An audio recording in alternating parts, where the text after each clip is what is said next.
Ассалаумалейкум.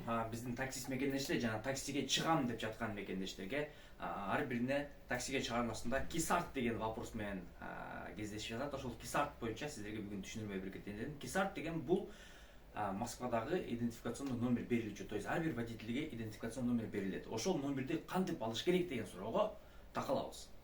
Госуслуганы ачып туруп, ошол подтвержденный госуслуга менен сиздер кисарттын баракчасына өтөсүңөр. Өткөндөн соң сиздерге кисарт баракчасына өтөсүңөр. Өткөндөн кийин уже подтвержденный госуслуганын негизинде кисарттын баракчасына сиздердин аты жөнүңүз,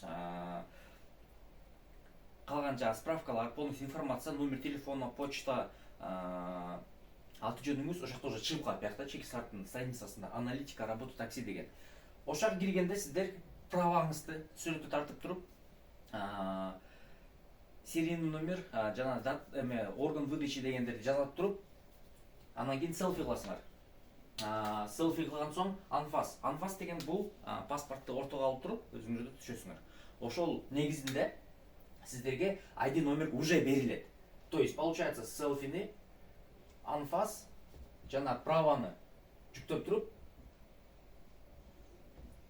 сиздер ID номер аласыздар. ID номер өзү негизи рабочий күндөрдө 2 жана 3 сааттын ичинде келет, бирок 1 суткага чейин созулуп кетиши мүмкүн. Ошол үчүн алгандан кийин ID номер алгандан кийин сиздерге дагы убакыт берилет. Ал убакыт эмнеге берилет? Ал убакыттын негизинде справкаларды толуктасаңыздар, сиздердин алган профилиңиз уже подтвержденный болуп туруп, канча бир мүнөткө иштетсеңиз болот. Эгерде сиз справканы жүктөп алган болсоңуз, анда сизге убакыт 1 айга чейин берилет. Ошол негизинде госуслуганы толуктагандан кийин ID номер алып туруп, уже жумушту баштай берсеңиздер болот.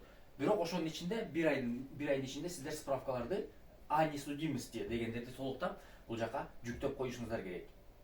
Жана 1 февралга чейин аттестация болуп жатат. Ошол аттестация боюнча мен сиздерге кийинки видеодо түшүндүрмө бергени, өзүмдүн билген ченемде түшүндүрмө бергени аракет кылам. Баарыңыздарга чоң рахмат. Лайк басып, ушул видеону бөлүшүп коюңуздар. Себеп дегенде таксиге кирип жатам деген көптөгөн мекендештер ушул видео аркылуу может быть кичинекей болсо жардам өзүнө кабыл алат. Жана суроолор болгон болсо, ушул видеонун аягында номер болот, ошого кайрылсаңыздар болот. Баарыңыздарга ийгилик.